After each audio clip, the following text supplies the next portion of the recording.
On page SEO करने के लिए कौन से फैक्टर इंपॉर्टेंट होते हैं या कौन से फैक्टर्स आपको यूज करना होता है ऑन पेज एसईओ करने के लिए, तो ये हम अभी देखने वाले हैं। तो स्टेप बाय स्टेप हम देखेंगे। फर्स्ट स्टेप है कीवर्ड इन टाइटल टैग।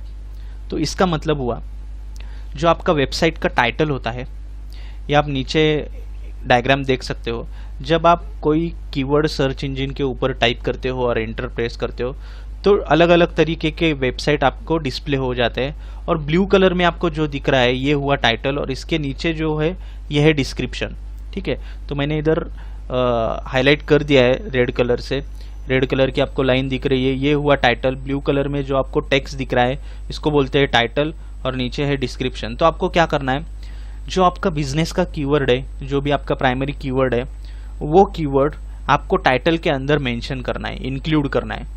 तो ये हुई फर्स्ट स्टेप, ये हुई फर्स्ट प्रोसीजर, और इसको बोल सकते हैं one of the ranking factor to do the on page SEO. On page SEO करने के लिए ये सबसे इम्पोर्टेंट रैंकिंग फैक्टर है।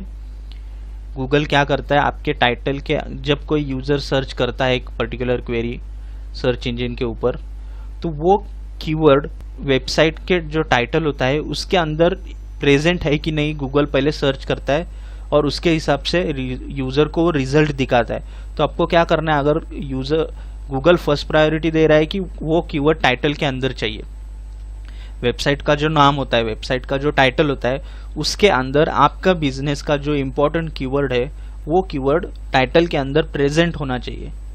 अगर वो कीवर्ड प्रेजेंट है तो आपका जो फर्स्ट फैक्टर है वो कंप्लीट हो गया, keyword in the title tag. ठीक है, तो फर्स्ट मैंने बता दिया include keyword in title tag. Title should be up to 60 character.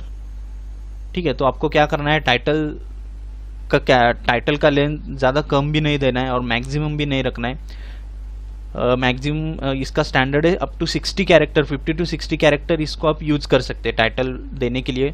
60 character तक आप लेंथ ले सकते हो टाइटल डिस्प्ले करने के लिए।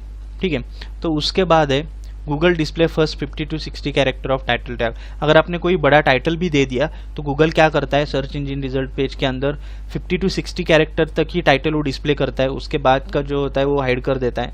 तो आपको इसीलिए आपका अगर अच्छे से एसईओ होना चाहिए, इसके लिए आपको क्या करना पड़ेगा, 50 to 60 कैरेक्टर आपको टाइटल के अंदर देने पड़ेंगे।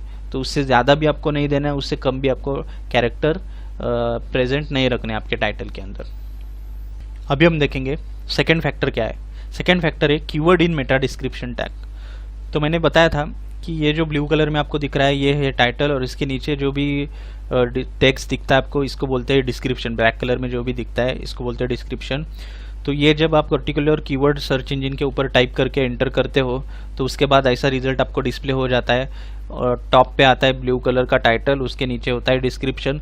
तो डिस्क्रिप्शन के रिलेटेड सेकंड फैक्टर है, क्या है सेकंड फैक्टर, कीवर्ड इन मेटा डिस्क्रिप्शन टैग। तो आपको क्या करना है, जो भी आपके बिजनेस का मेन कीवर्ड होता है, रिलेटेड कीवर्ड्स होते हैं, वो आपको डिस्क्रिप्शन के अंदर इंक्लूड करना है।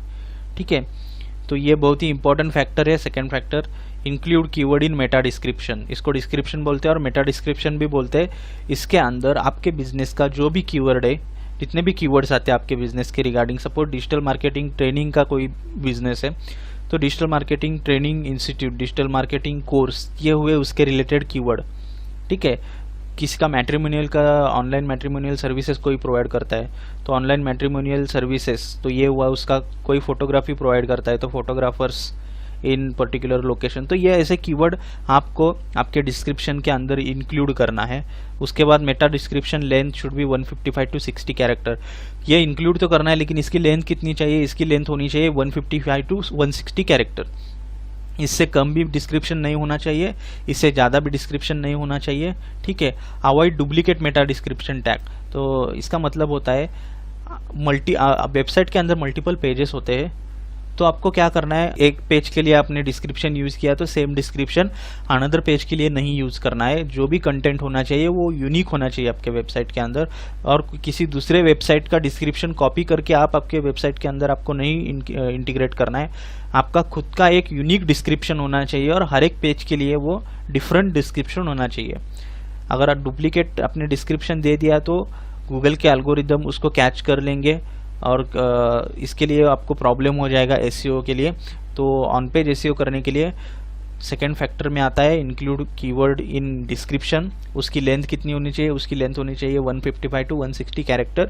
थर्ड हमको ध्यान रखना है कि वो डिस्क्रिप्शन कॉपी नहीं करना है आपको किधर से, डुप्लीकेट मेटा डिस्क्रिप्शन अवॉइड कर दीजिए। उसके बाद है इंक्लूड सीटीए। सीटीए का मतलब होता है call to action. Call to action मतलब आपको उसमें यूज़र ने इमीडिएटली एक्शन लेना चाहिए, ऐसे वर्ड्स आपको आपके डिस्क्रिप्शन में यूज़ करने।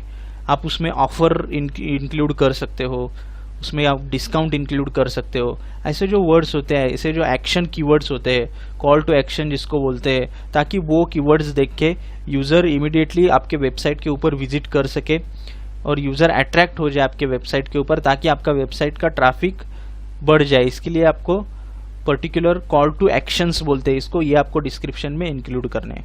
ये हुआ हमारा दूसरा ranking factor. Third ranking factor है keyword in H1 to H3 tag. इसका मतलब हुआ आपको आपके जो पेजेस के अंदर या पोस्ट के अंदर जो भी हेडिंग्स है उस हेडिंग को आपको कीवर्ड मेंशन करना है, उस हेडिंग में आपको कीवर्ड्स इंक्लूड करने हैं।